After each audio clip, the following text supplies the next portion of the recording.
Hello and welcome to the SC Playbook podcast, proudly brought to you by Pat and George from Mortgage Choice SCW. We're back for NRL Supercoach Round 5. Really exciting edition today. I am your host, Tim Williams. Plenty of big topics to get to that I'm really keen to get stuck into. First of all, I'll start with a quote from a certain NRL Supercoach podcast host about this time last week, approximately 5 o'clock last week. Nicho Hynes, not for me. I'm just concerned about how he comes back from injury and whether he's worth waiting for at that price. Neck Bennett, 4 try assists, 2 try contributions, 5 goals, 21 tackles, 3 offloads, 7 line break assists.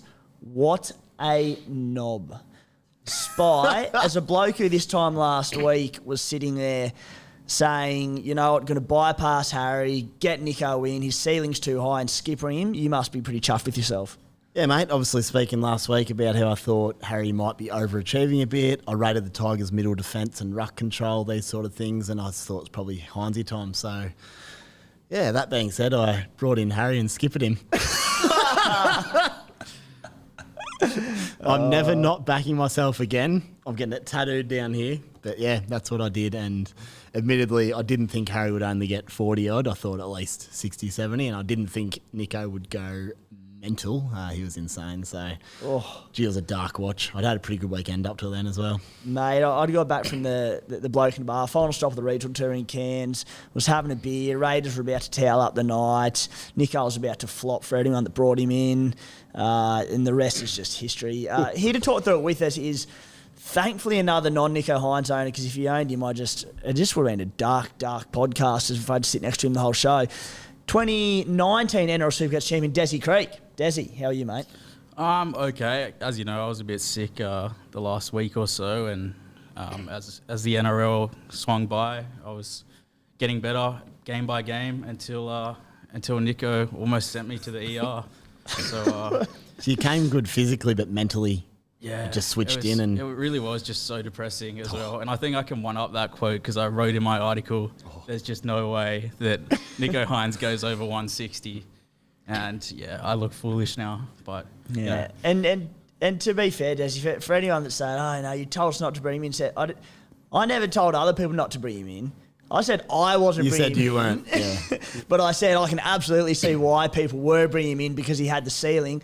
I just didn't think he was going to do it freaking first game back from injury, but lesson learned. I must admit, he also the first minute, like I think it was a minute 30 in, he had 2 tackle busts and offload and he'd run it twice. I'm like, oh no, he's on here. Like he's not easing himself back in, which we thought he might. Yeah. And he looks a bit quicker, just a shade quicker this year. So maybe it's next level, Nicho. We'll see. Also with us today is the bloke. He could be leading the pack after a big week a couple of weeks ago. It's Matty the Water Boy, who was absolutely cutting some rugs up in Kansas. Some video on Bloke in a Bar if you want to go and check out the big fella in action at Gilligan's. Matty, how are you, mate? I'm good. Great weekend. Great tour. And, yeah, not bad. I'm pretty keen to cool the jets a bit after 4 tough weeks. No, I'm sorry. They weren't tough weeks. What a terrible thing to say. They were awesome. But, yeah, it was a great month. Yeah, tough one to back up from. It was very sore. Spy, how's the side going, mate? I managed to beat Matty over there by 2 points, so it must have been not a bad weekend. 1100 and I think it was 1111 maybe. So honestly, everyone performed pretty well. I was happy with how it was going. Nicho just screwed me along with many others, but I'm really happy with the setup. We say it each week. I feel like I've been in a little bit of a Supercoach hole since Manu and Pappy weekend around 21 last year. Those last 6 weeks were tough, and then Nicho to start this year. So that only tells me swings and roundabouts. I'm due to be on the up again soon. So get back that form and momentum. Really happy with my mid-ranges. We'll talk about it later, getting very aggressive on some trades, and we'll go from there. But despite what's happened so far, the side itself shaping up okay. We'll get some really interesting stats around our rankings in past years about this time and in our better seasons, and they weren't too indifferent, to be honest. So very, very reassuring. Dezzy, how are you sitting, mate? I scored about the same, 1130 odd. I captained Latrell Mitchell, unfortunately, my single lowest scoring player in the whole team. Jeez. Even worse than Harry Grant. That's probably his lowest score in a long time, wasn't it? Yeah, it was just, that was some game that that surface was just not conducive for Turbo or Latrell. I really didn't see the game going like that. Yeah. Just a tough game of footy. Either did I, mate, to be honest It was with the you. Scotty Sattler, the John Sattler Memorial game, and they put on a great tribute to the great man there, the Bunny. So both sides are up for it. The defence was tough. Yeah. As the way it panned out, it was a bit of a bugger. Supercoach-wise scoring, that is, of course. Still went up rankings though, which is it's weird when you go up rankings, but you just feel like you've slipped rankings because you don't have Hynes. So you're losing ground to the guys at the very top, but you're still going up. You're still seeing green arrows. So I remember saying last week to you, mate, or the boys, that even though it was a really low rank for the week, I didn't feel too bad because there wasn't much between the top and bottom. This week was different. I think I was top 20%, but the difference to those top guys who had Hynes, guys and girls I should say, is way more substantial than the week before. So it's not always about the rank, can be misleading, but that's how it goes, eh? Yeah, Cooma Stallions, 1,090 points, dropped 1,000 spots to 21k. So not where I want to be, but same as you boys. I think really happy. Up into the last game, was sitting really pretty, and everyone who'd sold off Khan Pereira and Will Warbrick, they're about to make a ton of cash. So being patient on things like that, really happy with the squad. Rank not quite there yet. We'll get to that shortly. Guys, our unlimited group leader in line in the running, I should say, for the $1,000 first prize in the SC Playbook group. This ain't cricket. Coached by, a little bit small screen there, but Jacob. Number 2, Gallons of Peptides, Ruthless. Luke in number 2, and the quick man, Nick, in number 3. Not our very own Nick Moon, thankfully, because we would not want to hear about that one. So, guys, do jump into our group there and take us on. We'll shut off entries for that for the major prize pretty shortly. Guys, also the half-backed punting podcast with Sammy Williams and Jimmy Hughes, the ex-TAB data analyst. Nailed a $26 winner 2 weeks back. Been flying the last few rounds to start the season. We get inside Sam's head with his footy now, his NRL tips each and every week. A bit of a fun to listen to. So that comes out Thursday morning, so check that out if you haven't already. Subscription is available. Gives you access to our additional premium articles each and every week on the SC Playbook website. Access to our WhatsApp community, different threads on there, game day, team advice where we jump on and help out with you at your sides. Contributor only one that you see the discussions between the SC Playbook contributors. We launched the late mail one a week or two ago. That's great, just to keep you on top of things as well. Guys, my Q&A that I do each week started in text of a Thursday afternoon. Did in podcast format last week, was a success. This week we'll be putting it on the SC Playbook podcast channels. Questions from subscribers only. Boys, let's get to today's show. The key takes from Team List Tuesday. Not too many in there. We'll quickly touch on the dual position changes. We'll then get onto the same big topic as last week, boys, because it's still so relevant. Nicho Hynes, if you don't own him now, or do you wait till after that round 6 bye of the Sharkies? We'll jump into our hot topics for the week. Is Josh Schuster a must? Do we cash in on Pezzett? Into our round 5 trades and skipper plans, listener questions, and some really, really good questions in there. Boys, I want to start off with a question from Slacky from Instagram.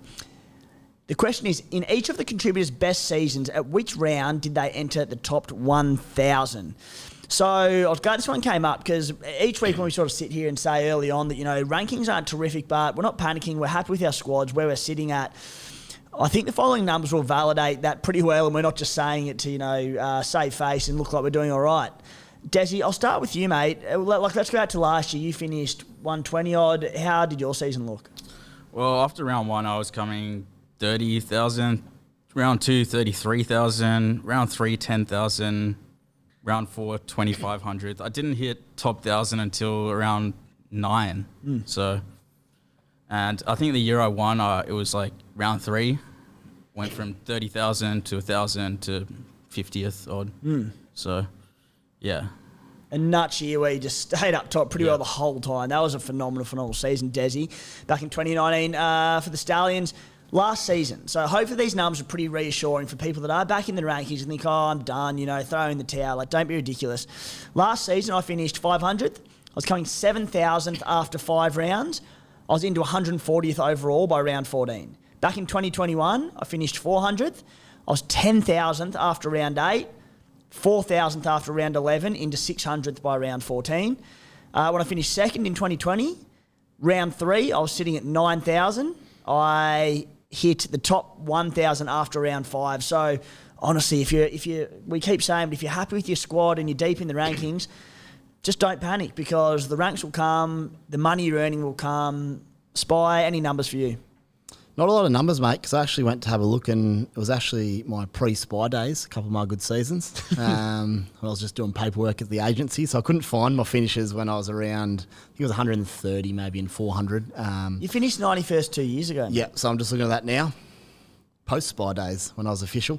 I was 8,000 after 3 rounds. So that's not like a super hot start. It's an okay start. 2,500 after that. Top 1,000 by like around 5 or 6. So again, I didn't sizzle out of the blocks. It was a solid opening, but it shows there's different ways to skin a cat, I guess. Your numbers are great. It just shows if you do play that longer game and you build towards it, you can go mental the back half of the year. And it's not like the slow ranks have come out of nowhere. Like I said, it's happened every season. And we said prior to round one that every chance we start slow again, 21K, absolutely want to be higher than that at this point. But it's like we expected a slow start. That's what happens when you build depth around your squad and put less focus into your starting 17 and focus on generating the cash. So don't panic, guys. Long season. The other thing, it's a 27-round season. We get an extra 2 rounds to do some damage this year and 3 buys. It's a long way to go.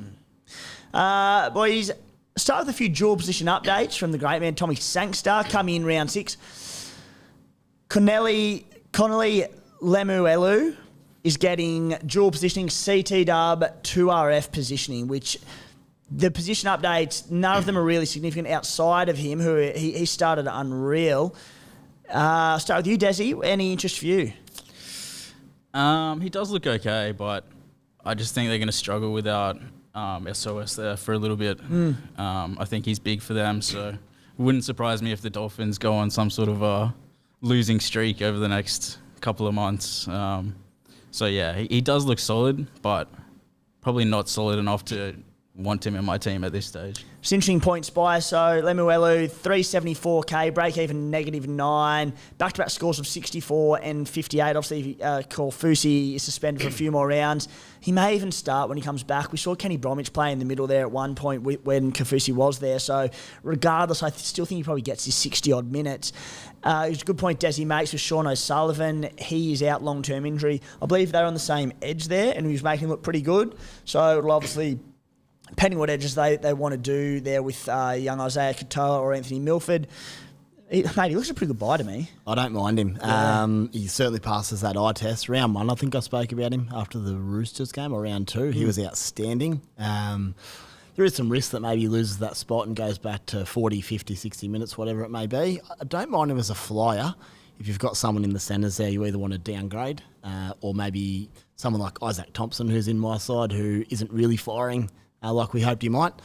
Get him in his dual position, he'll make some money, then you could probably sell him on after that, or you potentially lock in someone who can do a job for you long term through the buys. The issue is, mate, same thing we've said every week, why are all the good buys at 2RF? So this week we've got Jackson Ford, who looks a solid buy, potentially a better buy next week once we see minutes, security and a few other things. Like even on the weekend, when I talk about the 80-minute role that we want him playing, although at his price it's not a massive issue, Tohu Harris went down injured 45 minutes, so maybe he played extended. Regardless, he looks pretty good. Break even of 22 because of the HIA game very early on the week prior, or his prior game. So you've got him, you've got Zach Hosking, who we'll get to shortly, who he could be an enormous buy. Obviously, you wouldn't be jumping early this week, I wouldn't imagine, but next week, it's all in the 2RF. Just quickly, boys, Seb Chris, dual CT dub fullback, and New Brown, dual 2RF hooker. Really nothing too substantial at this stage. So just on Lemuelu, I think he's actually currently centre in Supercoach. Yeah. So that's something to watch out for if you've got a centre spot there. But you're right, that back row is absolutely stacked. Yeah. There's certain people I'll be avoiding in the next few weeks, not because I don't want them, I just can't fit them in. True, so you can get him in as the CT dub this week because he's currently CT dub. Then he'll get the back row good spot. Point. Even there, you go to the CT dubs on offer and there's just... They're pretty stacked as well. Good, but pretty solid plug in there. Boys, team list Tuesday. Only a few to touch on here, and we will start with that man, Zach Hosking spy. Name to start on the edge for the Panthers. He has obviously only played his one game. Luke Garner, who played, I think it was about 23 minutes or something on the weekend. It makes sense now. He's out injured, so he's not even in the entire squad. So that's why he played bugger all minutes. It just wasn't meant to be for poor old Lukey Garner this year. Well, at least not at this stage of the season. Good news for Hosking. 117 points, -13 break even. Will not change in price this week, so I don't see why you'd need to go early. Liam Martin also out. With the form Hosking showed, I suspect he holds a starting role next week, probably 80 minutes. But if he comes out, plays really well this week, I think he's going to play outside Nathan Cleary, which is gold. He'll keep the 80-minute or at least sort of a 65-minute role. But if he does have a bit of a stinker this week, you might go, ooh, does he have that big minute role? What are your thoughts? I don't hate going early. Right, A couple of reasons. yeah. One, Jackie Whiten's out, so Nath will be running at a new edge there. Yeah. I nearly knocked my tea straight over my laptop and caught it one-handed. You beauty. Still got it, Spy. Still got it. Get that on camera. And, so Jackie's out, but what you'll find is some players might need to downgrade someone to free up Hynes, which we'll get to, free up funds for Nicho. If it needs to be Hosking now, you need to go early. I don't hate it. You back him in there and hope he does that job moving forward. Again, if you don't have to go early, you don't need to. But I don't mind the little get ahead of the game play. Does he pump out another ton for you this week? Maybe. Let's knock off another one early, boys, because I think it comes into the same argument as Lemuelu, Jackson Ford, who I mentioned. 324k, 72 points on the weekend in 80 minutes with 56 in base. Now, because of the 4 points from the game against the Roosters where he lasted 2 minutes, you can certainly wait a week on him, but he will likely make some cash this week. For people looking to do what you said, spy and free up cash for Nicho Hynes, who's your pick, Dezzy, out of Ford, Hosking this week, or Lemuelu? Before you answer, can you only have one moving forward? Because it's so stacked, you might only have the option to choose a Ford or a Hosking because the rest of your back row could well be stacked and you can't get both in next week. So therefore, which one do you choose? I'm going Hosking. I like it. I I'm think with you. he's much closer to what we define as a keeper, if provided he holds that spot, which we think he will, right? I suspect he will, We but think I he would will. really like the next game sample size because Liam Martin comes in and plays 80 when The other thing is Martin's out this week, so we actually don't know. Then Garrick could be back. We're going to be taking a punt regardless. the week after. Sorensen is named on the edge. Ivan Cleary's shown that he wants him as a bench middle forward time and time again. He doesn't worry me. I think it only comes down to Garner, and I don't know. Because they've got Sorensen on the edge, they have this fascination with Jamin Salmon. Yeah. I don't know if Luke Garner's going to be there at all. Yep. So sorry, back to you, Dezzy. Yeah, I think Hosking could be a keeper. Based on what I saw, based on what we saw at Brisbane as well, I remember him being pretty solid. Yeah. He was cracking out I'm with 60s, 70 pretty easy, makes a ton of tackles, doesn't miss any, just hits the hole. And there's a worst case scenario there. He plays the next few weeks. He does drop back to 50, 60. He's going to make you a ton of cash, and then you can move him on for someone. So there's upside there for me. I love the play. Yeah. What about, you've mentioned that, so you've said that he's your priority there, and I don't disagree in that I think I'm eyeing him for next week. But this week, I'm just happy to have another look at him, make sure no injuries happen or any of that sort of stuff. I shudder every time you say, let's have another look at him after last week. Oh, no. Watch Hosking come out and hit 180 this week. Breaks the Supercoach record. Yeah. I'd like another look at Ford as well against Cronulla down at Shark Park. He could, I think they could. I really could like be in for a Ford, tough time there. but I agree. Shark's going well, and we don't fully know his minutes with that Tohu injury last week. In saying that, if you can pick up Ford next week, even for a bit over 300k, if he's playing 80 minutes, to lock in that 50, 55 points, hold him through the buys, make money, then sell him off, that's pretty handy, isn't it? Yeah, I think I'm happy to wait a week on them and take a look at Ford, take a look at Hosking, work out who's the better buy, cut my losses with one of them and work out who's the best. Yep, like it. Not going to cost me any money with Hosking. Ford, if he comes out and belts out 60, it might cost 25k or something. You can cop it. Yep. The only reason, as I said, would be if you're looking to make trades and who are you going to downgrade to in order to fund the other guys, then I think I like Hosking if you're doing it now. Jack Bostock debuting on the wing for the Dolphins. Looked really good in the trial games. Like the looks of him on the sting there for Tessie Nu, who is out injured. So close eye on him, although might take a bit to become Supercoach relevant. Braden Trindle was an interesting one, Spy, who missed the game last week with injury. Obviously, he'd been named on the bench this time last week on Tuesday. Nicho Hynes back, Matt Moylan in the halves, so he's named off the bench. Initially, I was sort of thinking, it's a blow for anyone who did hold him. Just sort of hope he'd missed the squad in that with the, what's he got, a negative 60 or something break even. for his next starting game where he would make a lot of cash, but the goal has got to be to get Nathan Cleary and Nicho Hynes as soon as possible. So I don't think you'd have the luxury of waiting on Trindle anyway. So play this week. If he plays 15 minutes off the bench, initiates that next price rise of 20k, 30k, whatever it might be. Just take it. You just take it Yeah, and then move into whichever of those two you don't have in a week or two. Yep. Franklin Pele, the old enigma. Dezzy, big Franklin. He's going to dish something out for us this week or what? He's back on the bench for the Dogs. Something. Give us 20k. Are you going to take 20k and run? I'll take I think I'm just anything going from to you, keep him there. I'm not too fussed about front row. I've got Kepi there and Pele and Stefano as well. I'm happy to just keep them there for a while. It's not a big ceiling position. We've been over this. There's no real money makers there either. Nah. I think you're just content with it. Just leave it as is. Yeah, not a concern. Just would be good to see him do something. Tohu Harris named Spy. Big win for those who brought in Tohu last week. Played about 45 minutes, was ticking along solidly as Tohu does. I haven't heard any great word out of the Warriors around Tohu's injury, but the fact he's been named, obviously very encouraging. So Sunday arvo though, so 4 o'clock you got that same old dilemma. If he doesn't get named, how do you cover him? I think regardless, if he's out 1 week, I'd be holding. 2 weeks, borderline, but probably erring on the side of sell. Any more than 2 weeks gone. But even if he doesn't play this week, I'd be willing to hold off 1 week. Yeah, you just got to make sure you play the guys earlier in the week where you can. Otherwise, you might get stuck with an AE Sunday arvo. But that's going to happen. Are they Sunday at 2? So no, it's Sunday at 4, 4, second last game. So you'll know before the 5:30 kickoff at least, if that helps. Anyway, just wanted to keep an eye out on there. Hylam Lukey comes in for the suspended Jeremiah Nanai. Just a bit of a watch on him because I think he is a real athlete. He's so good. He's in the Sean Lane sort of mould. Big, tall, rangy fella. I think he's probably a bit more sort of agile and even more explosive than Sean Lane though. So I suspect if he plays well the next 2 weeks that he'll keep that starting role. Not obviously Jeremiah Nanai's, but Cohen Hess's. So left edge, he's a gun. He's about mid 400Ks. So just want to have a bit of a look at and there. just coming off ACL, so could be a little bit slower, but boy can play.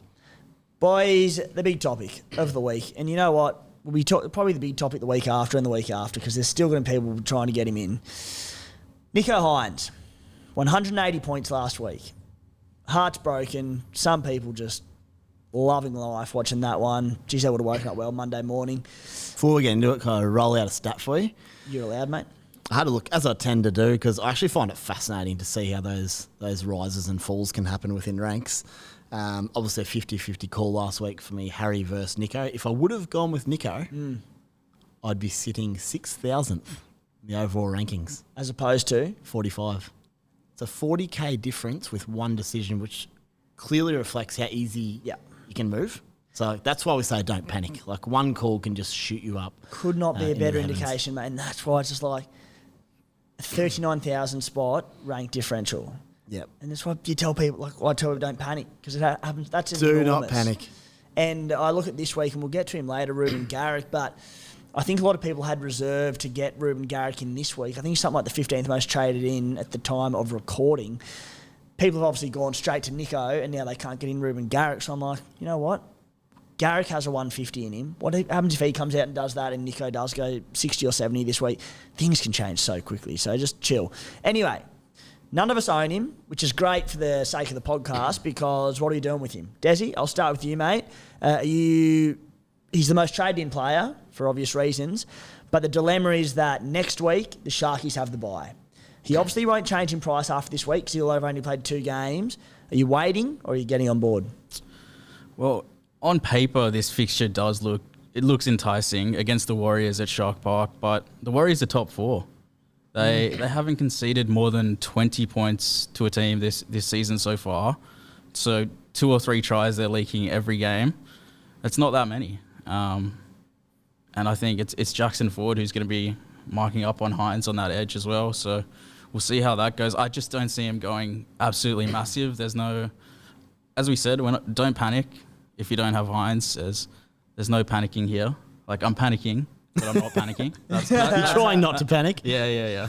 But yeah, I just don't think the Warriors are going to fold like the Dragons did. The Dragons were that was some of the worst defending I've seen in a long time. Hynes was just running across the field, having his way. They were just falling for his tricks over and over and over. It was shocking, really. They had no ticker whatsoever. They were poor. But yeah, I talk about sort of playing Supercoach reactively versus proactively each season. But normally I'm a fan of, like, I see Hynes playing well. He's obviously in form. He looks faster, as the Spy was saying. I'm a fan of you trade him in once you see that. But I think logistically, with the bye coming up, it makes more sense to wait. And I think it could be sort of a pod sort of move to just wait for him. Everyone's There's those shutters, Spy. You mentioned Dezzy, and I don't want to sound like it's sour grapes, but the Dragons did not throw a bloody thing at him, making it a lot harder to stomach as a non-owner. The issue is that you're right, that the Warriors look really good this season, but we've also been given false hope with the Warriors before, and we can see them flick a switch one way to a positive or to a negative very quickly.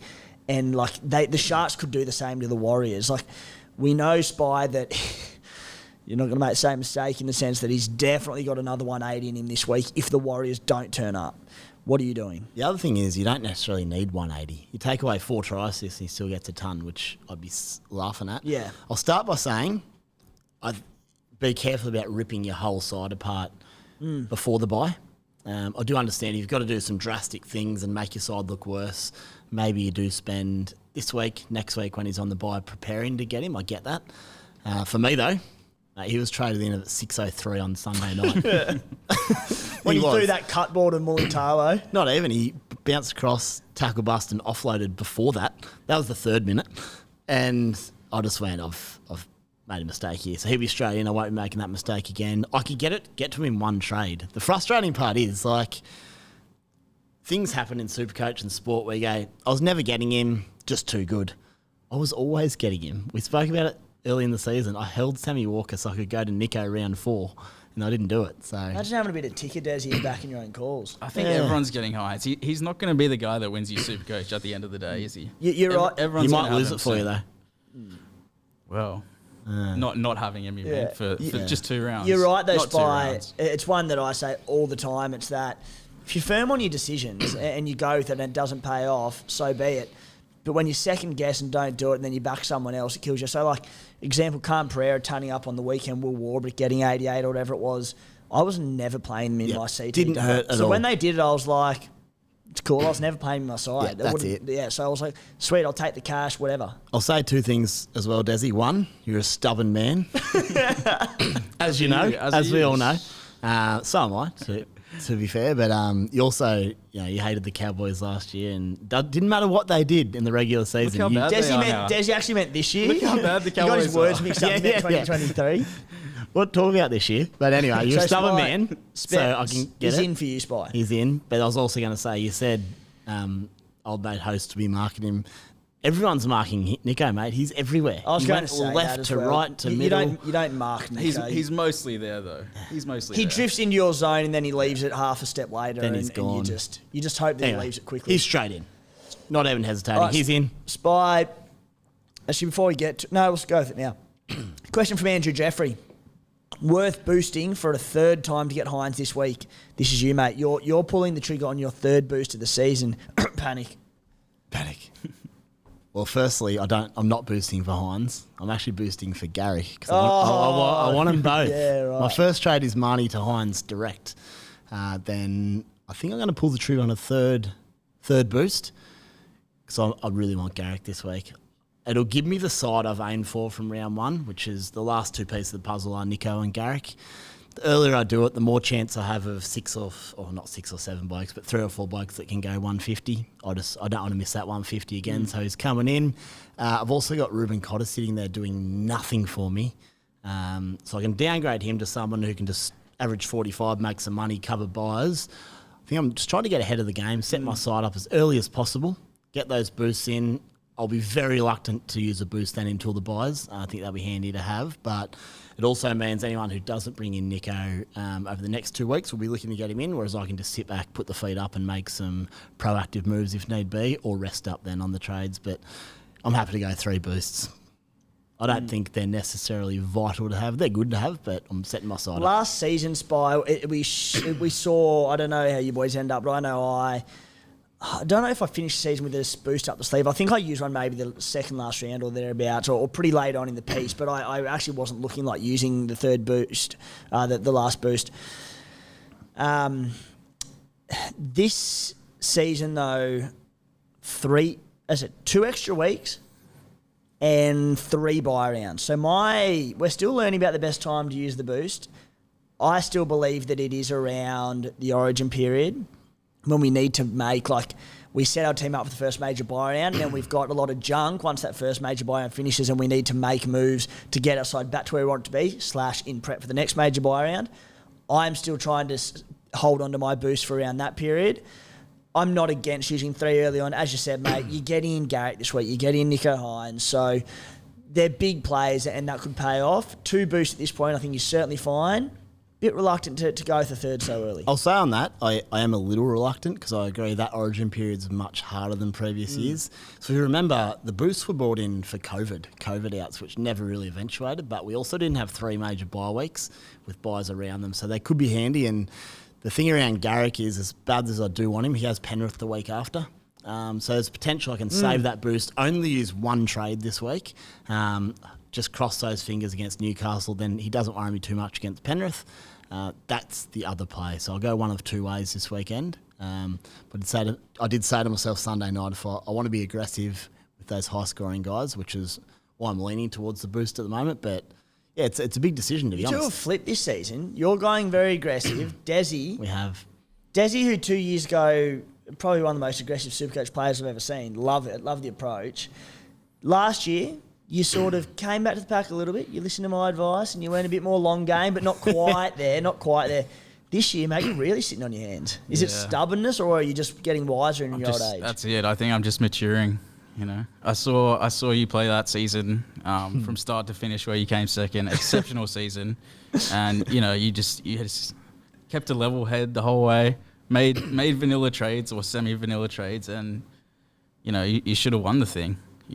Thanks, Dezzy. The other thing is, man, Dezzy, we know we don't like to agree too much. So he saw me get aggressive and went, I better chill out here. Yeah. Nice thing Dezzy's ever said to me. The shock jockey, yeah.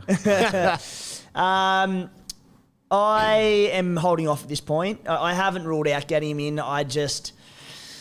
I'm really keen on Garrick this week. It's the buy. It's the buy coming up after it. And I just think he's not going to go up in price. I know he's got another big score potential in him, but I'm just hoping he can sit to 80 to 100, whatever it might be. And the week after, when he's out, I'm like, you've got 900k on your bench. I'm like, is it worth it for 1 week? Depends on your depth as well, doesn't it? If you look to next week, a lot of us will have 2 players on the bye this weekend for Fita and maybe one other Titan. Tanner Boyd, maybe. Him. If you've then got 1 or 2 Sharks, you've basically got the same bench next weekend. So if that bench looks pretty good, I think it's more positive on getting Nicho. A lot will have Teague, a lot will have obviously Nicho. They're the main sort of ones. Mulatalo maybe, but it just means you can check your bench next weekend. If it looks really strong, I think there's positives in going Nicho. It doesn't really matter. Whereas if you're playing someone you really don't want to. If you can cover him and you've got a strong 17 and you're not bringing a battler in as your 17th man. Yep. Yeah, so look, a few nightmares could drop in the next couple of days and I could just wake up too scared not to own him. But at this stage, I'll be holding off. Would you hold off if it wasn't for Garrick this weekend? I'm really keen on Garrick. Because you really want Garrick. That's your I'm main really thing, keen on it? Garrick, yeah. Yep. And yeah, it's a good point about Penrith the week after, Spy. I just love how direct Schuster's playing on that left edge. I liked him last week, but as I said, because of the Sattler Memorial, the Bunnies got up for it so much. I think it was probably a tougher game than it may have otherwise been. Tommy Turbo sweeping out the back. I just think Garrick's going to kill it. I watched last week's game and I sort of thought, got away with this one pretty well for those who bought Garrick and didn't think he got too many. And he finished with 71 or something. He had 3 line breaks in an absolute dour affair where they couldn't stand up. This weekend's Saturday over at Mudgee. I'm actually going to VC Garrick And the way I've sort of got it set up this weekend, if I need to drop someone like an Alamotti out of my centres, doesn't really matter too much. So I get a crack at the Garrick into Hynes. So I'm doing it actually. No it's on Turbo camera. into Hynes? Maybe. So I think Garrick could go mental. I think Turbo's the VC if you're going to captain Hynes. Surely. I'm going Garrick. I don't think that's the play, but He's going to score a hat-trick and kick 6 goals. But I'm doing it. I'm using my boost. I'm not changing my mind. Done. I'll live and learn next week if I'm wrong. you know what? I hope people captain Decisive, Hynes. boys. I hope people captain Hynes this week because my C is going to be on Tom Trbojevic and he's going to score 200. You may well. Decisive. There's a question from a pretty popular one from Darren McNamara, boys. Is it worth buying Pezzett to then sell for Hynes after his buy? Highly likely Pezzett only plays one game in that 2-week time span as well. So Pezzett, break even, I believe it's negative 80. Jerome Hughes will be back next week. Pezzett either goes to 14 or drops out of the team. Or Munster goes to fullback. Meanie wing, Pezzett 7. He's playing very well. So It's Spy, possible. you're in this boat and there's big money incoming for Pezzett. Probably only 1 week, but maybe longer. Have you considered this play? I've considered it. Obviously, as soon as I decided to get Nicho in, I couldn't do it. But I think there's some merit in taking the probably 100K this week. Just in the off chance he then gets named at 7 the week after. I don't like doing things on the off chance, mate. Yeah, I don't. My gut says no. I'm just saying there's merit in it. If you need some money, there's a chance he holds that spot. He's a very, very good player. And maybe Melbourne's better off with Munster at the back if they've got 2 good halves. It'll just be interesting to see how it plays And out. like, here's what I see happening. Hughes comes back next week. Pezzett drops out. Hynes isn't playing either. I mean, firstly, let's say Cleary was to do something to him this week and get HI'd and wasn't playing. You're short a half. That's a bit dramatic, though. I think that's- But that's actually not what I was going to get to. That was just a side thought, mid-thought.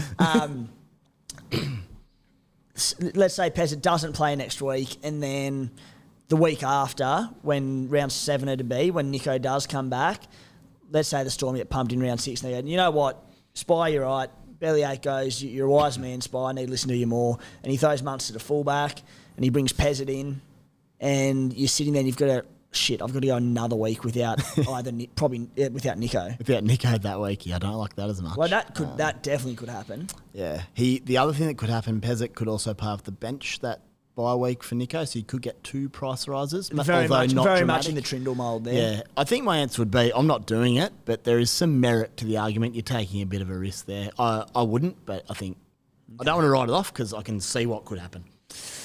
Guys, for anyone lucky enough to be tying the knot at the moment, you're probably panicking about the cost of the wedding and the honeymoon. Not probably, you absolutely would be. I spoke to the guru the other day. He's in all sorts, the poor bugger. Married in a couple of weeks, the big fella. Reduce the stress by having a yarn to Paddy and George from Mortgage Choice SCW. The boys can help you get a quick loan without any built-in hidden fees or penalties for paying off the loan early. They'll get you the best rate possible and you'll have the money within 24 hours. It's a super easy process, only needing a message to get in contact with them. The boys will also make sure there's no nasty surprises, no exit fees, all with one low monthly repayment. Best of all, they give you a free plan worth $129 because you're a listener of the SC Playbook podcast, so make sure you mention that when you do get in touch with them. Cannot stress enough just how easy it is. You don't even have to pick up the phone. If you're having a scroll on Facebook or Instagram, whatever it might be next week, Instagram, I don't know if they're on Facebook, sorry. Flick them a message at Pat and George Mortgage Choice. If you're not on Instagram, go to any of the articles on the SC Playbook website. There's an email, QR code, mobile phone number, everything you need to get in touch with them. Boys, our hot topics of the week. We're going to start with a question from that man himself, Paddy Johnson. Loves his Supercoach, but he's gone to a whole new level of keenness this season. He messaged me at 12 times a day. I've got to respond to the little bugger. He's a good man. Who is the better trade-in target this week out of Cleary and Hynes? It sounds silly, but I get it because he says Cleary's bottoming out this week or next, and the Sharks have the bye next week. Cleary's the 10th most sold player, clearly going straight to Nicho Hynes. So Hynes seems the obvious option, but Spy, I believe you're a Cleary owner already. Break even for Cleary, tick over 100. Could easily hit that against the Raiders this week. I hate to say it. Jack Whiten's out now as well. Terrifying. The fact that Cleary's getting 2 games to Nicho's 1 and Nicho's not going to change price, could you go Cleary before Hynes? You definitely could. Would I, based on last week? Probably not. But I get it. Yeah, I get it. I just think My thought process around this is I can see Cleary getting back to 100 level. I don't know if he'll break out just yet to what we've seen in the past, but he might get that 100, 110. Yeah, Nicho could still do that 150 plus, I think, easier than Cleary just at the moment. But yeah, I think that, as I said before, there's merit to it. I don't mind it. Depends on the depth we spoke about before. If you can cover Hynes next week okay, then I still think he's the buy while we check how Cleary's looking. But yeah, don't mind it. Plenty of Nathan Merritt's getting around today's bite. Yeah, plenty of Nathan Merritt's that kind of week. Boys, Josh Schuster, second most traded in, 241k, break-even negative 12. Very popular this week for obvious reason. Dezzy, you're a Manly fan. I think the question is he a must-have? Because 2 weeks ago, we saw him score 59 points with 3 try assists. Base of 9. For any new listeners, base we go on about all the time. We'll continue to. Base stats are your runs plus your tackles minus your missed tackles. Basically your floor if things go wrong. And you get, not if they go wrong, if you don't get any attacking stats on top. His base this week was a bit better, 25 points, but for 26 points. Is he a must-have, or is there a world where you can go elsewhere? There is a world you can go elsewhere. I got him last week, but yeah, the base is obviously the concern.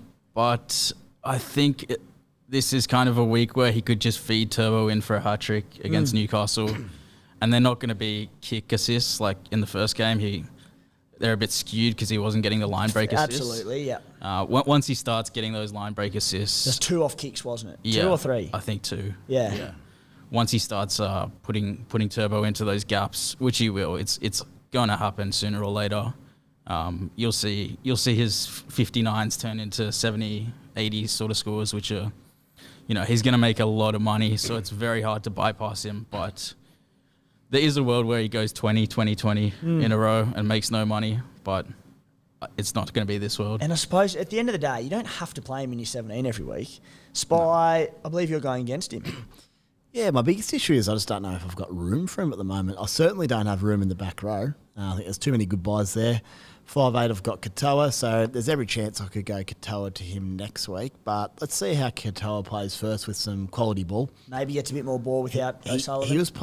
He was getting no ball, just very sporadically, and he was still getting try assists. So maybe he breaks out and goes really well. You don't need to waste a trade then. The other thing with Schuster is, you just spoke about it, he puts Tommy in space, but that will often then see Tommy hit the centre or the winger. Which means Schuster does all the hard work for no glory in Supercoach terms. Yeah. Might get some try contributions. So it really comes down to will Tommy put the head down and score himself, or just tip on to Garrick or Big Red on the outside. So, yeah, I'm happy to wait a week. I don't mind him as a buy if you've got something obvious there to do, but I don't think there's a need to push it. Spy, between that tea, the caffeine hit over there, the world's largest Powerade, Tinny's on your right, unopened at this stage, probably a good thing. You must be the world's most hydrated bloke at the moment. Yeah, we're meant to have some footy finals tonight, man, you. Yes, so true. I actually bought this for the team at half time. Yeah. We're down some subs, and I've got some bananas over there as well. So I went shopping for the team, and she's washed out. So on to next week. Josh Schuster, for me, he'll be coming into my squad. I'm going to back the ability. I like the matchup with the Knights. I'll be playing him this week, I think. Into the Panthers and Storm. 2 very tough games following that, so lends itself to, maybe you don't have to get him this week, but I'm going to back Josh Schuster's ability. Dude can play footy. Back row or 5'8" for you? Back row for Luke Garner. Of course, and yeah, then Lukey. Yep. on the Beers and Breakhavens podcast, obviously dropped tomorrow afternoon. Last week I did my 5-week plan to get Nicho Hynes in. That has very quickly been fast-tracked into a 3-week plan. Jackson Ford, we spoke about. Boys, we spoke time and time again about a few things. CT Dubs, give them time to get across for their tries and be patient with them. We saw it with Camp Pereira, we saw it with Will Warbrick. Front rowers, we've also said time and time again that it's just not the place to chase points and chase differentials. Last week, we sat here and we had this big discussion on Tino versus Tapani v Payne Haas versus Tohu Harris. And I think they all scored within about 5 points of each other. Yeah. Tohu obviously got injured. Dezzy, it just reinforced what we already knew, that it doesn't mean by getting him in you can't have a solid 75 averaging player. I get that, but at the same time, Nicho Hynes, these high ceiling players, if you're serious about really going deep in Supercoach, comes down to 180. it's just not the position to chase points, is it? No, it's not. But I don't think these three guys are the same at all. I think there is actually quite a big contrast about who pokes their head through the line more out of these three guys. Is it Tino? Is it Tarpanay? Or is it Haas? Who looks closer to line breaks every single run? You're telling the story, mate. Who do you think it is? You're going to say Haas, but It's Payne Haas. I He don't looks think like he's going to poke through. Payne Haas is the last one about it for me in terms of threatening the line and jagging tries. for me it's Tarpanay. Tino's a try scorer. Tarpanay will get better. He's actually Tarpanay he didn't look like breaking the line at all. He didn't, and he still nearly scored 70. Yeah. He's just He gonna had get 67 in base or 65 in base. The Raiders have been given some ridiculous, like they've got very little strike out wide. They've got Seb Chris, who's a centre at fullback. Jack Whiten's about to be injured, suspended, should I say, or he is. And they've just been said, don't offload, boys. They had 3 offloads after 78 minutes last week, and there was an extra one from CHN chasing the game. Taps hasn't looked like offloading. has to come, doesn't it? And tackle bus as well. Oh it has to come. Scratching He doesn't look up to scratch to me, I don't think. I think Haas looks much more dangerous at the line, offloading, breaking tackles. We've spoken about Just this looks better to me. on But our that's the chat thing, plenty they're of times. averaging quite similar. Haas is a bit more than him. So far. Yeah, and Haas looks unreal and Taps looks okay. Yep. So when they level out a bit, What happens? It's Tarpanay all day. I'm still close on Tino, by the way. I love I Tino. want to put a bet on this. Who's going to average more this season, Taps or Haas?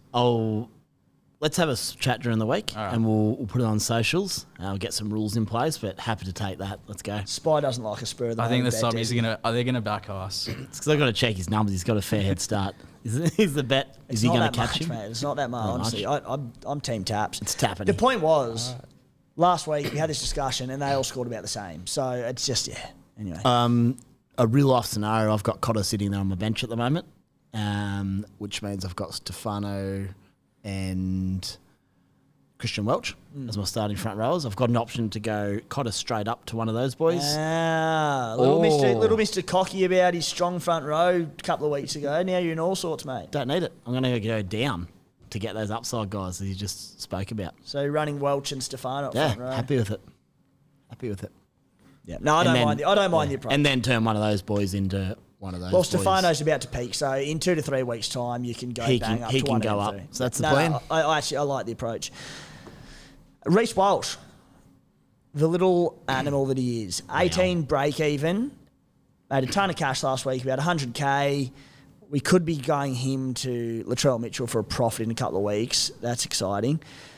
Fifth most purchased. Obviously, the Tigers this week. Dezzy, I know you're giving the Tigers a hell of a sniff in this one.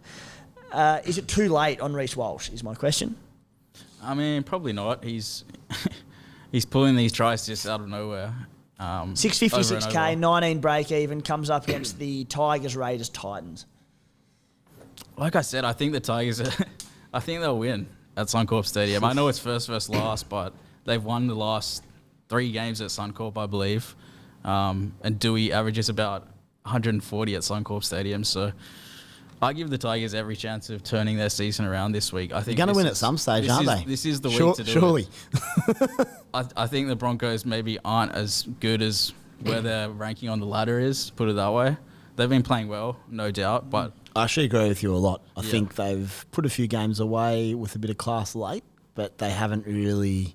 They could have lost a few of those. Drags was last 10 minutes. Dolphins easily could Reece have Walsh beat is them. just pulling out amazing try assists. He's playing really well. He's had 10 line assists in 3 games. His left to right last week to hit Cobbo was just sexy. Jesus, good ball. If he has an off game, they're in trouble, put it that way. But in saying that, I think the Broncos are fantastic. But I do agree, maybe just overachieving a little bit in terms of ladder position. So it's going to be a good clash Saturday night. Too late on Reece Walsh, Spy, or not? Too late. I think I'd probably find it a little bit hard to go for him now. There's probably other things you're probably looking to do. I think you might have missed the boat. The only thing is if Latrell does carry that sort of knee niggle that we suspect he has, and he doesn't come back to his best for another 4 or 5 weeks, Teddy maybe doesn't get back to it, there's a world where you could hold Walsh for that next month and score really well, make more money. So, yeah. Watch Walsh's break even. Rolshes. He makes me that nervous. He's so good looking. I can't even talk. I don't mind him as a buy this week. I said you boys are a bit more bullish about the Tigers than I am. Squad on paper's good, but they're not dishing much up, boys. So I don't mind either way. I think if you're looking to get Walsh in this week, I think that's fine. Okay. Cameron Munster's the 10th most traded in. People are struggling for 5/8s, boys, so we'll tie in the part 2 of this, and that's Adam Dewey being the second most traded out. Based on your takes on the Tigers, your very surprising takes on the Tigers, I think we all own Dewey. I personally am holding on to him. I just have other things in my team that I need to address. Adam Dewey, he dropped 53k last week. Break-even's 90, which is achievable. Looked okay with that sore hoof last week. So firstly, what are you doing with Dewey, and is Cam Munster the solution at 5/8? I think Munster's the number 1 5/8, no doubt. But I think Dewey is probably number 2. I probably still have him above Dylan Brown. I know a lot of people traded him to D-Bags last week, but I just don't think the Eels will be anywhere near as good as they were last season. And I think D-Bags is going to be one that sort of impacts. You haven't seen it that much over the opening few rounds, though. He's still scored pretty well. But yeah, as I said, Dewey scores of 122 and 154 his last 2 games at Suncorp Stadium. They are enormous scores. And he could easily pull something like that out. He scored 54 last week against who was it, Melbourne, doing absolutely nothing. He did nothing, and he scored 50. You can't trade out someone like that who pulls out 50 points doing nothing. At 570k, no, it's not worth it. He's so undervalued. We spoke about it last week, but his foot is going to come good, barring an aggravation, of course. His foot's going to come good, and he'll get back to his best, you'd expect. He's still goal kicking. I just don't think there's that much between Munster and a fit Dewey. It's a blessing. Maybe it's a week or two away. It's a blessing that he's the second most traded out. Yeah, it certainly is. And I do like Dylan Brown a lot. Yeah. I think he'll be outstanding, but I'm very happily holding Dewey at the moment, especially at that price. Yeah, Para's draw's about to soften up. They play all 3 of the Origin weeks. Dill Brown won't be impacted by that as a Kiwi. Scored really well against good opposition this season. People got him in last week. He scored like early to mid-40s, so it's good. We can sit back and have... don't need to have a look at him. We know he's going to produce, but we can wait for him to hopefully drop a little bit of cash and pick him up in 2 to 3 weeks. I think they play all 3 major buys, Para, which is massive. 13. You got headphones on over there, mate. I just said that. Oh, I missed you. Jesus Christ. Tuned out. That's what I deal with every week. Just wanted to credit that one. Clip mine up, please. Dezzy, Latrell Mitchell, 9th most sold. You're sticking strong. Yeah, I am. You kind of, Cam Murray as well. Latrell, they're just underperforming at the moment. You know, they're guns of Supercoach. They always have been. You've heard of rage trading, but I'm rage holding these guys. I'm rage holding them because, you know, Murray's only taking 5 runs a game. He could easily just ramp that up to 10, 12, and then he's still scoring 60 points. It's only probably 10 points off what he averages normally. So I can dig my toes in with Murray and Latrell as well, mate. I know Spy sold him last week. I know he wasn't great, but he's scratching the surface, isn't he? The Bunnies' draw is so hard this season, like early on, I should say. But it doesn't impact Murray that much. I've got a couple of pretty strong thoughts on this. No Nathan Merritt's here. This is very strong. Latrell is a must-hold if you own him. Like, he's dropped value. He's only going to get fitter and fitter. The draw opens up. Definitely hold Latrell. The reason I sold Murray is because there's so many quality back row options at value. It's not even the thing that I'm saying, Murray's not going to be great. He probably will be. Cam Murray's Cam Murray, but if you can, for 150, 200k, if you're getting a Hosking or a forward who does a good job on your bench to then fund Hynes and these sort of guys, that's why I understand selling Murray. So he's got Melbourne, Bulldogs, Dolphins. He could easily score 3 tries in a row against those. Yeah. Into Panthers, Broncos, Storm. That first 10 rounds for them so tough. Yeah, we know what Murray can do, and people say it all the time. You can't trade Murray. I'm like, hang on, there's more to this story. Why are you trading someone is the question. It's not just because you don't think he's going to score well. It's to open up other avenues for your side. As we said, Spy, it's 2RF, stacked. Yep. So I get it. Yep. And I'm with you on Latrell. He dropped cash last week. He's got the big break even. It's a 3-figure break even, 120 odd. So he could hit that this week. He'll be back soon if it's not this week or the next. He really does just look unfit though. Like I can say that having captained him last week. He looks like he's put on I don't know this for a weight. fact, but he has put on a few kilos, and that suggests he's probably not training much. Probably carrying something. Yeah, just trying to maybe manage him through the week. But Latrell's Latrell. We know how good he is. And I can't wait to get him in. send him to Tedesco when maybe even next week. I'm not sure. If you're that concerned about him, why don't you flip him to Walsh or someone? Oh, I'd much rather Teddy. I think Teddy's coming straight into my team. Go to Teddy as then, soon as I can. But I agree. Teddy's Why that don't you go close Teddy? to a breakout. because everyone's trading Teddy out, it just makes me want him all that much more. Well, do it. Do it. I don't mind it. Just do it. We're not sponsored by Nike. That'd be good. If one day. Boys, we've spoken about Ruben Garrick. Dezzy started with him. Great player, mate. You copped with the stick for that, but it was a masterstroke in hindsight. Is it too late on Will Warbrick and Khan Pereira? They've both got a ton more cash incoming. 8th and 17th most traded in players. Too late, Spy? Definitely not. Especially Khan Pereira. Obviously, don't do it this week just because they've security. got Mamalo up there. And Jojo Fafita. And I cannot see how he could lose that left spot given how good he looks. But maybe they want a different style of, kick returning winger. But if he's named next week, he's going to make a shitload of cash those 2 weeks. Then you can sell him on for not whoever you want, but someone pretty good 2 weeks later. So not too late there. And Warbrick, I think if you need to get someone in, if you don't have him, that's fine as well. Still wouldn't be playing him in my side, but negative 70 break even for Khan Pereira. So as I said, No, too late for sure. without a rank, he's ready to start sort of trying to. Yeah, God. Captain Pele. Fellas. Greg Marzu. Wow.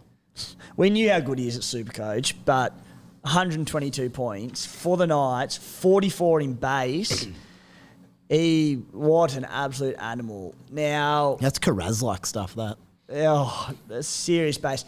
We were sort of sitting here, myself included, saying it could be relevant, but the benefit to him was going to be playing on Kalen Pong's left edge. No Kalen Pong there. It didn't matter. Imagine if he was He on swapped Kalen. sides. Played on the right. Yeah, I know. Yeah. Initially, And, based on the trials, it was going to be playing on the left outside KP, which was, he'd probably average about 300 if he was on KP's left edge, when KP's fit. Anyway, it didn't matter. 581k. On the radar, Dezzy? He's a monster. He's a monster. I had him in my team round one. So did I, in my prior to team that review, injury. Yeah. Yeah. Or was it injury? I thought he Yes. was No. dropped. He was injured, and then Didn't they find made his him way back return. in. Yeah, it took a bit to find his way back in. Yeah, I want him in. I think he's going to be top 4 centre wing for the season, along with Garrick, Kiraz, and probably Val or Tohu. That's number 4. Spy, you look ready to go over there, mate. What do you got? I just had a look as well. 44 in base, yes. 24 in tackle busts. That's 68 without doing anything. 24. 12 tackle busts. 20 and 24 runs. points. Third highest tackle buster in the My comp. issue is the same issue we've had with him for a long, long time. Job sec. So, you sit there and go, why hasn't this bloke played 100 first grade games yet? Because defensively he's a liability. And maybe he's improved this, but how many times have we had this discussion? Why didn't he play every game for the Titans? Because of defensive liabilities. So on that, he's going to have Ruben Garrick, Josh Schuster, and Tom Trbojevic coming at him this week. Ooh. If they put 4 past him, he could be back in reserve grade in no time. So I think he could be a good buy. Don't do it this week. I think he is a genuine weight. Yeah. Especially against Manly, they're defending pretty well, especially on that edge. He's probably less likely to score 1 or 2 tries. Tell you what, there's a question coming at some point, potentially about buys, and I'll jump ahead a little bit now. I've just started to keep a little eye on things. If I'm 50-50 on guys, I'll just have a little look down to round 13, that first major buy. Marju plays it, so that's a good little point of difference to say, yep, you're getting someone in who could be a keeper and plays that buy. Because even if they're not a keeper, you can then sell them round 14 to that next buy player. So you're saving trades straight away. So I don't mind that. So, Spy, that question was from Harry Watts. We'll bring it up a little bit. And it's basically said, when should we start focusing solely on that aspect of Supercoach, the buy period? I haven't given a lot of thought yet. It's only this week's been the first week where I've just had a little look at if I'm bringing in like my downgrade option for Cotter. I want someone who's paying that first buy. It's just bonus points that week without having to make a trade to get them. So still target your guns. I've still got the focus on getting your best side, but those little decisions, like if it's a downgrade or you're 50-50 on someone, I think just have a little look at round 13. And if that's going to help you decide between, for me, if I'm downgrading a front rower, maybe a Sean Kepi, who I quite like, against someone who might not play it, he might play that buy and punch out 45-50 without having to use an extra trade around the buy period to get him. So I think keep an eye on it is probably the answer. Also, g'day to Harry, good young fella. What do you think, boys? Do you ponder it at all yet? Or The danger around it for me of looking too early is, what if we got 8 or so or 9 rounds before we get to it? So much can happen between that time. Blokes fall off the radar and start scoring poorly. They get injured. They get HIA the week before. You bring them into your team because they're killing it, and then you're looking at them as a buy option. But then because they're killing it, they're in unreal form. Then they get picked in Origin. Lots can change. So if you're picking your team around buys this early on, definitely keep an eye on it. Spy One Euro says that if you're 50-50 between 2 players this early in the season, have a look at if one's available for the first buy round. Tiebreaker. Let that be the tiebreaker. Yeah. But Dezzy, I think, I'm a bit like Spy. I think I've got an eye on it, but 2 to 3 weeks I'll start, I suppose, formally making decisions around it. Yeah, I think it's way too early to even think about it, to be honest. I only really start looking maybe a month out. Let's be honest, you didn't even know there were buys. Yeah, what's a buy? You just play. No idea. Play what's in front of you. Eyes off Supercoach. That's it. Matty, what's your buy strategy, mate? You've had to look forward to that? 10-week plan? I've got absolutely. I'm just going to close my eyes when the big buys happen, and then I'll open them again when 1 or 2 teams have a buy. I think that's what I'm going to do. It's worked for people in the past, Matty, so I can work for you as well, mate. Just quietly, getting your side set early, like I'm trying to do, does become a positive then as well. Because in the coming weeks, I can say I've got the guys I want to, don't have to worry about them.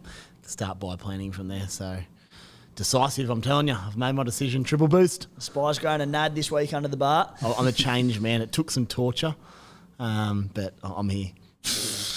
I'm a new person. Oh, yeah. You re-unit the old Spy. Each round of the season, guys, we'll be producing an exclusive SC Playbook, market of our own through betr. Super excited that we've now got access to integrating official NRL Fantasy markets, not Supercoach scoring system, NRL Fantasy scoring system. Go and check that out. This week for SC Playbook, betr multi. I'm doubling down, boys. I'm doubling down on Ruben Garrick to go to town on the night. Like it. I just think he will. Ruben Garrick, 60 plus official NRL fantasy points into Tommy Turbo anytime, and I feel good about it. $3.60 for that one. Ooh. So that's where we're going with. You're basically getting Tommy Turbo 360 anytime try scorer. That's how I look at that. Because Garrick will do it in his sleep. Yeah. To follow along, you can find the link to that market in any of our articles at scplaybook.com.au or in our YouTube description. By going through those channels, it'll let betr know that we sent you, so it'd be much appreciated if you are going to link up with them to use one of those links. Very importantly, guys, it is for those aged 18 plus only, and please remember to gamble responsibly. Boys, we've touched on them a little bit, but we'll start with you, Spy, your round 5 trades and your skippers. All right. Where are we? I already know them. I don't need to look. Triple boost. And I'll run through the logic of this. The first thing I'm doing is going read money to Nicho Hynes. I've got to be honest with you, there was some consideration that I just get rid of Harry because he pissed me off on the weekend. And I'm telling you what, I'm still not convinced he's worth that price, but it's Harry. I do love Harry. I won't slander you again, brother. So I'm sticking with him. You'll have his tail between his legs next week and Harry turns up. So I'm keeping Harry. Hopefully he's back this week, back to running and doing his business. I then open up, do I want Garrick? Yes, I do. And I've got Cotter sitting there who is basically wasting a bench spot at the moment. I could go up to someone potentially, but I wouldn't have the money to do that. So I'm going to go Cotter down to Sean Kepi. If I find someone better before the weekend, but Kepi's in the 40s. His average is about 300K. He plays that by. He can cover an injury for the week. If I have to play him for 1 week and he gets me 40 to 50, that's fine. It'll do a job. I wouldn't mind maybe going down to that. Is it Tino's brother, Isaac? Yeah. For that extra 100K, but he may not provide cover. He may get dropped. I just think it's risky. Who'd they just sign? They signed someone, because I saw a question saying concern around it, a forward. Okay.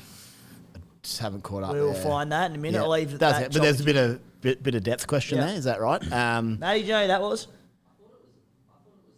Thomas McKaylee. Thomas McKaylee. That's it. Yeah, I haven't been following him in the Super League, but they've got him back pretty quickly, so maybe a question He mark. has a bit around of it. something about him. So, yeah, I think job security. Isaac's an edge, isn't he? To be honest, I don't know much about him. Isaac's an edge, and Tommy McKaylee's a big bobber through the middle. He's definitely real. So I don't know if that's going to impact I might have a much. little look into it, but I kind of need that backup player who I can play for a 40, 45 if needed. But with the Titans on the bye this week, it's a next week one. Yeah, but I need to do it this week. Yeah, Roger. Because then I go Valentine Holmes, who he's solid as a rock. I just think, I'm with you, mate. I think the Cowboys' upside is capped at the moment. He looks okay. The Cowboys look okay. They're not last year, not at the moment. Maybe when Drinky comes back, but I'm really, really happy to go Valentine to Garrick. I think the upside in Garrick far outweighs Valentine.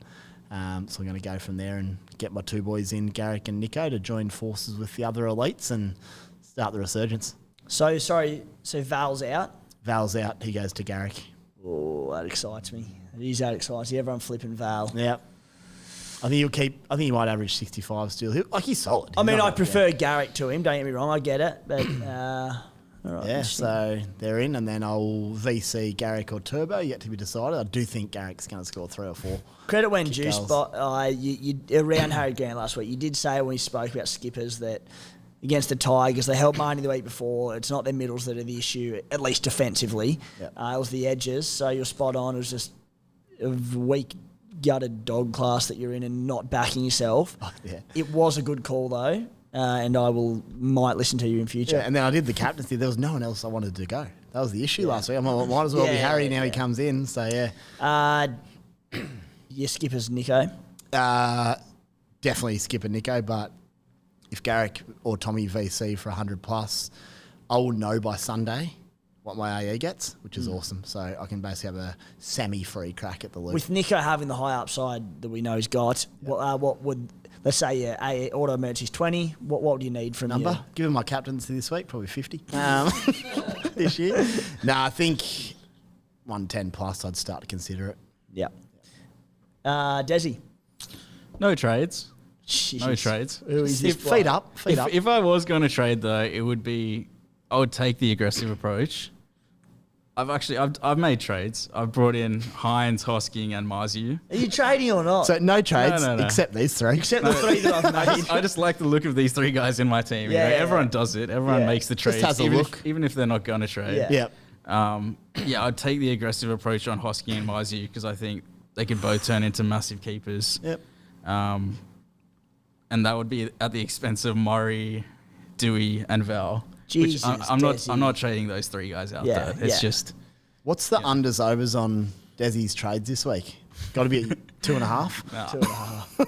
I just, with like, and I know Dezzy is saying that they're not necessarily trades this week and No. they won't be, but they're just the three guys that I want in the most. When do we have to get their heads that 1 week sample size? Like Marju, I know is mad. Hosking, I know is mad, but 1 week. I can just visually see it though. I can see that they're keepers. All you need is 1 week. I really feel about Hosking and Marju. I admit I didn't watch as closely, but those numbers. Weapon. But in saying that, you're waiting a week to do it, so that's fine. Next week you'll It's do all it. right. We can relax. Your skippers, Dezzy, Tommy Turbo. Yeah, VC Cleary.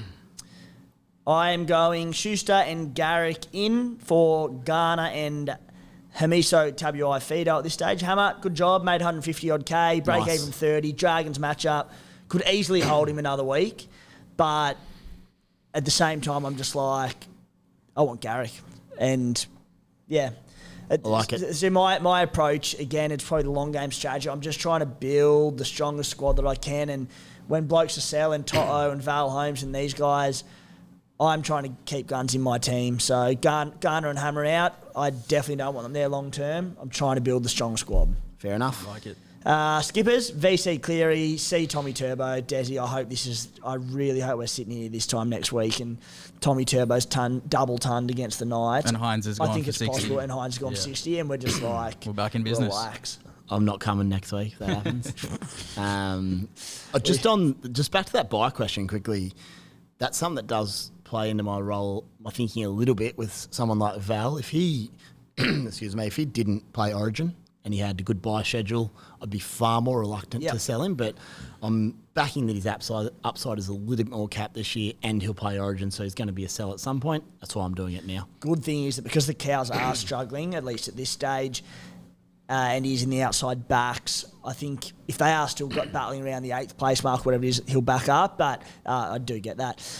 Boys, a couple of questions before we wrap it up for round 5. Question from the Incredible Holt. Question on everyone's lips. Spy, I seem to pick the wrong 4 reserves every week. Any advice, or is it a bit of luck? To be honest, I'm not real sure. Matchup base for centres. If you've got one of your centres on the bench there with a reasonable matchup, I like to go that for their upside. Outside of that, that's where squad depth comes in so huge. Yeah. If you can build that squad depth, mate, and get yourself a decent bench that you can rely on week in, week out, I think the advantages come themselves there. So, but if you don't have that, then it's a bit of luck. Let's be honest. Anything to add, Dezzy? Yeah. I think like it depends on where you're ranked as well. Like last week, if you're coming maybe 50,000th or something, you might take a flyer on someone like Khan Pereira or Warbrick and just hope they pull off what they did, which is going big. But otherwise, if you're going very well, just stay vanilla with those 4 reserves. Pick the highest base ones possible, I think. Yeah, and that's it. Like even last week, you go with the base guys like Sonia Taruva there. He had 44 in base. There was no attacking stats. He knocked out his 50. He's like, absolutely take that. Khan Pereira, who had a 7 a couple of weeks ago, scored his tries, turned up. It's like, you know what, you win some, you lose some, unfortunately. I'll ask a question based exactly on that. My last spot this week is Will Warbrick or Isaac Thompson in the same game. Who do I take? Do I back Thompson to score a couple outside the trail, maybe a renaissance? I'm going Isaac Thompson already. Yeah, I like his tackle busting ability. I like his work rate. Storm really unconvincing this season. That's the big one. Whereas Souths are strong, aren't Bunnies, we saw that try put up on the SC Playbook socials today, but the right edge try they scored was so just in unison on the weekend, and that could, if the wing had bit in on Cody there, that was easy. Thompson strolling over. So I like Thompson. Yep. Tomo? Yeah. Guys, question. Shea Jordan. What to do with Mo Ali without much money in the bank? Souths are down on middles and the minutes just still aren't there for him. The Mo Ali chap is in full force. I know my side. I'm sitting with Tapani and Stefano Udakamanu in the front row. Very happy with them. But with him and Pele on my bench, I'm just like, I don't want anything going wrong. Nervous. Nervous times. Yeah, that'd change some trade plans pretty quickly. Dezzy, I think you spoke about Pele before, but if your starting front rows are covered, I think you've just got to stick strong until you're forced to make a move, hey? I think so, yeah. I can see me holding him for, a couple of months, put it that way. Spy, question from NRL Finsider. Good man, one of the best on Twitter, the Finsider. If I missed Kiraz, wait for a price drop or flip Tohu or Val for him. So the 148's out of his rolling average, so he has peaked in price for now. Mid-90s last week with 1 try and about 48,000 runs. He's a monster. Would you go to him now or wait till he hopefully drops a little bit? Oh, I don't think he's going to drop too much, to be honest. So if you want him, you probably get him. Yeah, he's a monster. He's actually one of the most enjoyable guys I've ever owned in my Supercoach career. Would you trade Tohu or Val to him? Tohu's $100,000 cheaper, so probably not, because he's also got that work rate. And Val is just a bit below him. Yeah, I probably would nearly go him to Val to Kiraz if you've got that trade handy. If you've got the luxury of doing it. You don't need to force it by any means, but Kiraz is great to own. I'll throw another one at you boys. And it's relevant to my situation. It's not going to change my mind, but there'll be a lot of people sitting out there thinking it. Kiraz or Garrick if you can only have one this week, Dez. This week? Going forward though, but you made a trade this week. I think I made it clear that Kiraz will be the top scoring centre wing this season. He will be. Garrick. I'm going. I love Kiraz, but Garrick. I'm going Garrick too. We've got a few bets to another sort bet, out. yeah, for sure. We'll sort them out. We'll have a betting Kiraz segment. is unstoppable. He doesn't even need tries. The issue with Kiraz is he's far less likely to score 2 or 3 tries in a game than Garrick is, and Garrick goal kicks. So that's the big differentiator for me. Though Jakey Avarillo, gee, I love that boy, putting him in space on the Looking weekend good, isn't early. he? I've always liked Avarillo. What It's Garrick good to has see him in doing well. goals, Kiraz has in offloads. It's going to be 20 points roughly every week. It's the tries, mate. It's the tries. You're right, I though. don't know. Loves I an don't know. offload. Boys, lucky last from Brendan. Sione Katoa, now that Nicho Hynes back, dropped in value, 123k down to 507k, break even 64. Worth a flyer is a bit of a pod, and I think we can tie the Sharks into this, guys. Sifa Talakai, Ronaldo Mulitalo, Jesse Ramian, Nicho back, firing. Even if not this week, after the bye, are they on the radar?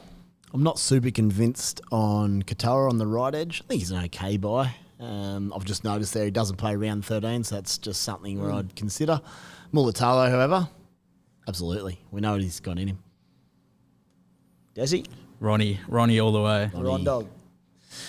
Right, guys, we'll wrap that one up for the Round 5 SC Playbook podcast. Spite, thank you, mate. Cheers, fellas. Dezzy? Boys, always a Righto. pleasure. Cheers, guys. Good luck this weekend, and thanks for tuning in.